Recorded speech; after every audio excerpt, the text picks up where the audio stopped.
Hello YouTube. Bane666 here. Last week I posted a video called, Do Not Be That Feminist. Link below. I wanted to highlight a couple of things with this video. 1. That despite what we are told on a regular basis, online hate speech is not exclusively something done to females by males. The social problem is that men are raised to hate women. And technology is not going to fix that. What's going to fix that is a societal conversation about why that is and why it shouldn't be. But hate speech towards females is only half the story. It is also done by females towards males, and more often than not, these females hide behind feminism. In other words, online hate speech flows in both directions. 2. When hate speech by feminists is pointed out, we are told that, not all feminists are like that. Or NAFLT for short. So I created a series of posters pointing out feminist hate speech, and encouraged the good feminists to hold the bad ones accountable. The posters contain text based upon comments from feminists I have read or heard over and over. And I even gave a small sample at the end of the video. The video was picked up by a Voice for Men. Thanks guys, love your work. Link below.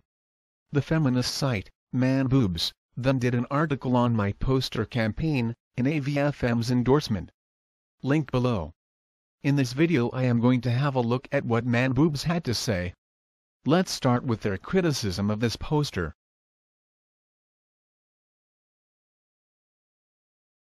I have seen variations of this comment in the comment section of YouTube videos numerous times over the years. Unfortunately I have no screen captures to show, but I do have something better. Just last year, the feminist website Jezebel posted this article about the movie, 12 Years a Slave, and the complex relationship between white female slave owners and black female slaves. Link below. The article says, quote, An evil woman is easy to understand. Mistress Epps makes clear white women bound in slavery were far more complicated than pure evil. She is in a tumultuous rage. A white woman's rage. Privileged with no position with no power, powerful with no promise of independence, fidelity or safety. The white woman could not properly direct her rage at her husband, she could not rail against white male supremacy. She too was in hell, and black enslaved women were the only ones in the chambers below her. So she sent her rage down, and with her hot hate burned what was left of the bitches. And the black women, scorched beyond human recognition, were left in pieces, scattered and buried somewhere beneath hell. The concept of hell, like slavery, was designed to control and terrorize for eternity. So according to Jezebel, the only ones below white women were black women. This would suggest that their view of the societal pecking order was, white male, black male, white female, black female.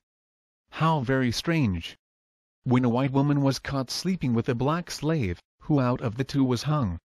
Are we to believe that white women were forced to work the fields, and whipped within an inch of their lives if they did not work hard enough? To suggest in any way that white women were more oppressed than black slaves, be they male or female, is incredibly ignorant and offensive. But why would some feminists make such claims? The one thing I hear over and over from feminists is, male equals bad, female equals good. They talk about male perpetrators of rape, violence, and hate speech, but actively try to silence any discussion about female perpetrators of these same acts. And that's basically what they are doing here. They refuse to believe that females could have in any way taken part in the horrors of slavery. They simplify the entire thing down to, but women were enslaved too, thus shifting all guilt onto the shoulders of white males. But not just those few white males who owned slaves, but every white male everywhere throughout history. Essentially they are saying that females have to be forced to commit acts of evil, while these same acts of evil come naturally to men. What a load of bullshit. Read the Jezebel article if you want the perfect example of what I mean. But what does Man Boobz have to say?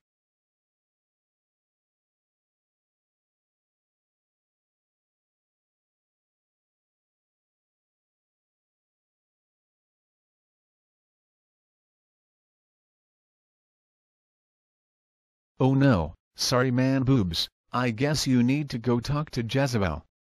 And for those of you who have not seen 12 Years a Slave, there is a scene where a white woman threatens to give a black man 100 lashes if he does not know his place, in other words, if he thinks he can read. Clearly, this poor white woman is vastly more oppressed than the black male slave.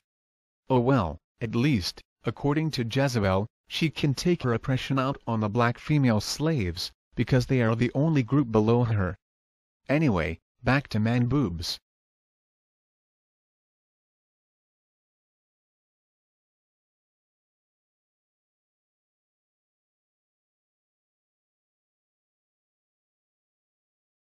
It's interesting that Man Boobz only shows 2 of the milder examples I showed at the end. For some strange reason Man Boobz did not show these.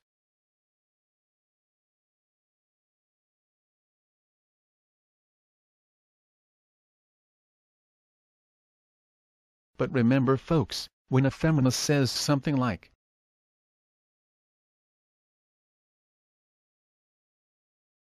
it's only either obviously a joke, or taken out of context. Of course this same consideration is never ever given to hate speech directed at females, well, that is unless by female feminists. Remember folks, male equals bad, female equals good. So therefore hate-filled comments directed towards males, well, obviously is just a joke, right? Yeah, fuck off. And speaking of foul language, Man Boobz had an issue with my use of the word cunt.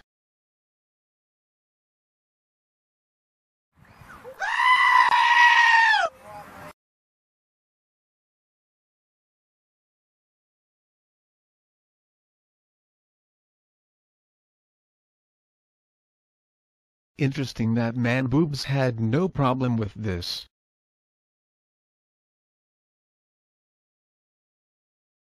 But they use the word cunt, and, oh no, quick, get the smelling salts, poor old Man Boobz has had a bit of a fainting spell. I think this in itself says a lot. That feminists like Man Boobz can find so much offense in the dreaded C word, but excuse away hatred towards males as nothing important. Hey, but what's up with your name Man Boobz? Is it a clear example of thin privilege? Are you objectifying a part of a woman's body?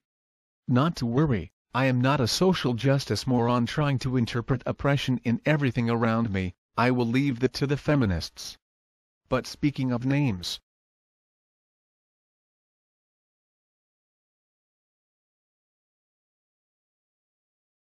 No Man Boobz, my name has nothing to do with Batman or any other fictional character. But I should thank you, you have proven my points.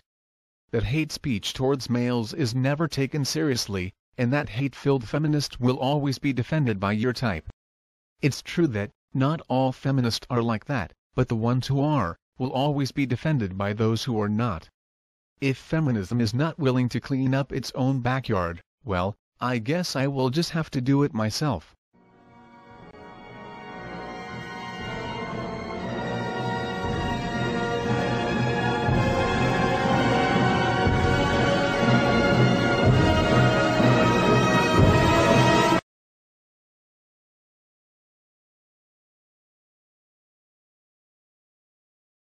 The bounds of reality. And I have faced trolls, likes of which I have never known. And I do reviews. I am the reviewer who liked Star Wars: The Phantom Menace better than The Empire Strikes Back.